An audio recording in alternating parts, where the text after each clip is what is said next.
அனைவருக்கும் வணக்கம். இன்று பார்த்தீங்க அப்படின்னா மாணிக்கத்துணியோட தொடர் தொகுப்பை தான் பார்க்க போகிறோம். அதுக்கு முன்னாடி சேனலை சப்ஸ்கிரைப் பண்ணாதவங்க சப்ஸ்கிரைப் பண்ணிவிடுங்க. மாணிக்கத்தை நம்ம இதுக்கு முன்னாடி வீடியோவில் தெளிவாக பார்த்தோம். அதனுடைய தொடர்ச்சியாக நம்ம அடுத்த கட்டத்தை நோக்கி பார்ப்போம். மாணிக்கம் எடுத்துக்கிட்டிங்க அப்படின்னா நல்ல கற்கள் அப்படின்னு பார்த்தீங்கன்னா பர்மா, மியான்மர், மடகாஸ்கர், அதுக்கப்புறம் தாய்லாந்து, மொசாம்பிக், வியட்நாம், தான்சானியா போன்ற கண்ட்ரியில் கிடைக்குது. அது மட்டும் இல்லாமல் இந்தியாவுக்கு பக்கத்தில் இருக்கக்கூடிய நாடான இலங்கையில் ரத்தினபுரின்னக்கூடிய ஒரு பகுதியில் இந்த மாணிக்கக்கல் கிடைக்கிறதா ஒரு குறிப்பு இருக்குது. அங்கே நீலம் ஃபேமஸ்ஸு. அதில் பார்த்திங்கன்னா மாணிக்கமும் கிடைக்குது.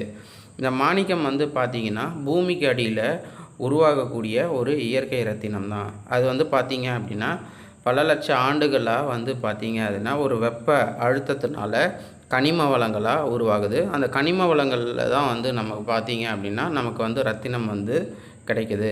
அதாவது அலுமினியம் ஆக்சைடு கூட குரோமியம் சேரும்போது பார்த்திங்க அப்படின்னா அதில் ஏற்படுத்தக்கூடிய, அதாவது ரத்தினம்னா நீங்கள் நமக்கு என்ன ஒரு அடையாளம் அப்படின்னு பார்த்தீங்க அப்படின்னா அதனுடைய நிறம் தான். சரிங்களா? அந்த அலுமினியம் ஆக்சைடு கூட குரோமியம் சேரும்போது அந்த சிகப்பு நிறம் உருவாகிறதா வல்லுநர்கள் குறிப்பிடுறாங்க.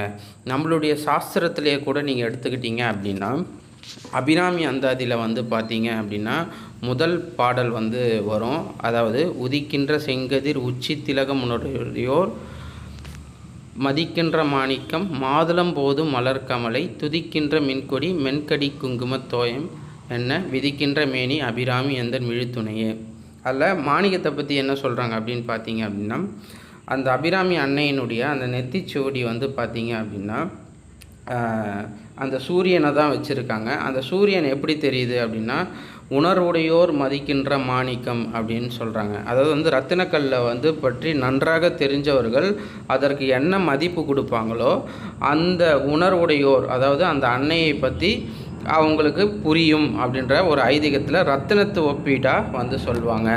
அது மட்டும் இல்லாமல் நீங்கள் எடுத்துக்கிட்டீங்க அப்படின்னா இந்த ரத்தினக்கல் சிம்ம லக்னத்துக்கு ஜோதிட சாஸ்திரத்தில் குறிப்பிடுறாங்க. அது ஒரு சூரியனுக்கு உகந்த கல் அப்படின்னு நம்ம சொல்லிட்டோம் இல்லையா? சூரியன் அதிபதியாக கொண்ட ராசி அப்படின்னு நம்ம எடுத்துக்கிட்டோம்னா அது சிம்ம லக்னமாக நமக்கு வருது. இன்னொன்று, இந்த குரோமியம் பார்த்தீங்க அப்படின்னா இந்த அலுமினியம் ஆக்சைடு கூட சேரும்போது அதோடைய சிகப்பு நிறம் மிளிர்றது தான் நம்ம குறிப்பிட்டோம். இதில் நீங்கள் எடுத்துக்கிட்டீங்க அப்படின்னா இதோடைய நிற வகைகள் நம்ம எடுத்துக்கிட்டோம். என்னென்ன நிறத்தில் நமக்கு ரத்தினங்கள் உயர் தரமான ரத்தினங்கள் கிடைக்கும் அப்படின்னா மாதுளம் போதும் மலர்கமலை அப்படின்னு நம்ம சொல்கிறீங்களா? அப்போ என்னென்னா அந்த மாதுளத்தை உரிச்சா அதில் ஒரு எண்ணெய் ரெட் கலர் வரும், ஒரு குங்குமம் கலந்த ரெட் கலரில் வரும் இல்லைங்களா? அந்த கலரில் கிடைக்கக்கூடிய ரத்தினங்கள் மிக உயர்ந்த வகையாக இருக்கும். அதுக்கு அடுத்தது பார்த்தீங்க அப்படின்னா ஒரு ஒரு வெள்ளை கலரோடு சேர்ந்து ரோஸ் கலர் ஆட் ஆகும். அந்த ரோஸ் கலர் பார்த்தீங்க அப்படின்னா ஒரு நீடில் மாதிரி, அதாவது எப்படின்னா இந்த கிறிஸ்டல்லாம் இருக்கும் இல்லைங்களா? கிறிஸ்டல்லாம் நீங்கள் உத்து பார்த்தீங்கன்னா அதோடய கட்டிங் பார்த்தீங்கன்னா ஸ்ட்ரைட்டாக குத்தனா மாதிரி நிற்கும். அதாவது கட்டம் கட்டமாக வராது, நீட்டாக இருக்கும். கட்டமாக இருக்காது, நீட்டாக இருக்கும். நீங்கள் இப்போ ஒரு நீடில் ஷேப் அப்படின்னு சொல்லுவாங்க. ஆங்கிலத்தை நீங்கள் எடுத்துக்கிட்டிங்கன்னா நீடில் ஷேப்புன்னு சொல்லுவாங்க. அந்த ஷேப் அந்த அந்த கோடு அந்த ரத்தினத்தை நம்ம உற்று நோக்கி பார்க்கும்போது பார்த்தீங்க அப்படின்னா அதில் இருக்கணும். அது மட்டும் இல்லாமல் சில ரத்தினங்களில் உயர் ஜாதி ரத்தினங்களில் பார்த்திங்கன்னா கைரேகை போன்ற அமைப்புகள் கண்டிப்பாக இருக்கும். அதாவது ஒரு கண்ணாடி இருக்குது அப்படின்னா ஒரு பந்து பட்டுச்சுன்னா அதோடைய வீரல் விடும்போது அதோடைய அந்த பந்து வேகமாக அந்த இடத்துல அடிக்கும்போது அந்த கண்ணாடி உடையாமல் அதோடைய அழுத்தத்தில் ஒரு வீரல் அமைப்பு இருக்குமோ அந்த மாதிரி அமைப்பும் சிலதில் இருக்கும் அப்படின்றத ரத்தின சாஸ்திர நிபுணர்கள்லாம் கணிச்சு கூறியிருக்கிறாங்க.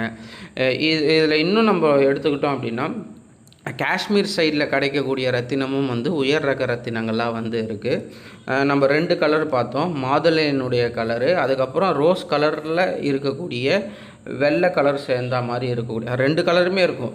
அதாவது டார்க் ரோஸ் இருக்கும், பக்கத்தில் லைட்டாக அந்த வெள்ளை கலர் வந்து இருக்கும். சரிங்களா, 2ம் கலந்த மாதிரி இருக்கும்.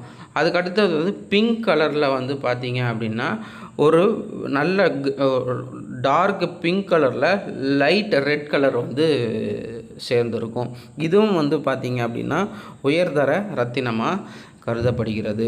மேலும் வந்து நம்ம எடுத்துக்கிட்டோம் அப்படின்னா ரத்தினங்களில் அந்த அந்த நிறம் வந்து பார்த்திங்க அப்படின்னா ஏதாச்சும் ஒரு இடத்துல வந்து இருக்கும், அது ஃபுல்லாகவே வந்து ஆக்குபைட் பண்ணிக்கிட்டு இருக்க மாதிரி ஒரு தோற்றம் வந்து தெரியும்.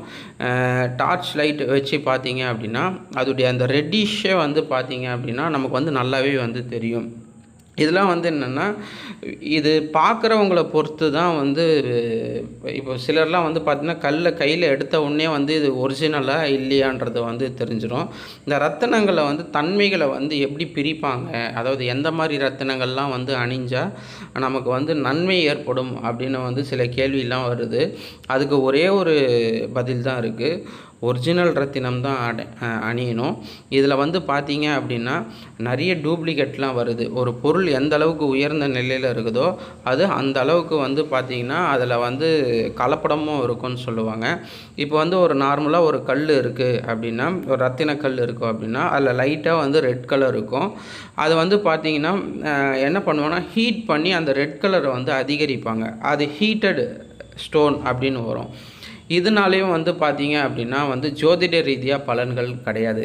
அதுக்கு அடுத்தது வந்து கிளாஸ் ஃபில்லிங்னு வந்து ஒரு இப்போ மெத்தட் ஒன்று இருக்குது. அந்த மெத்தட்லேயும் வந்து பார்த்தீங்க அப்படின்னா அதாவது மனித செயல்களால் உருவாக்கப்படக்கூடிய கற்கள், இந்த கற்கள் வந்து இருக்குது.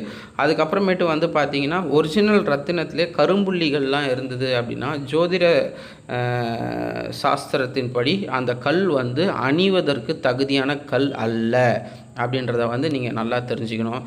அதாவது ஹீட்டடு கிளாஸ் ஃபில்லிங்கு இந்த கரும்புள்ளிகள்லாம் இருக்கக்கூடிய ரத்தினங்கள்லாம் வந்து அதாவது அணியறதுக்கு வந்து அனுமதி கிடையாது. அதனால் எந்த பலன்களும் இல்லைன்றது தான் உண்மை. அதுக்கு பதிலாக என்னென்னா தீய பலன்கள் ஏற்படும் அப்படின்றத வந்து குறிப்பிட்டிருக்காங்க.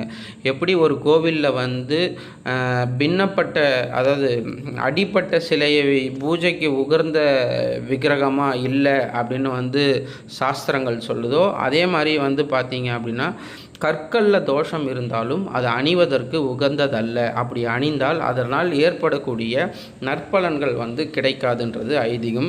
அது என்னென்ன நற்பலன்கள்ன்றதை நம்ம அடுத்த பகுதியில் வந்து பார்ப்போம்.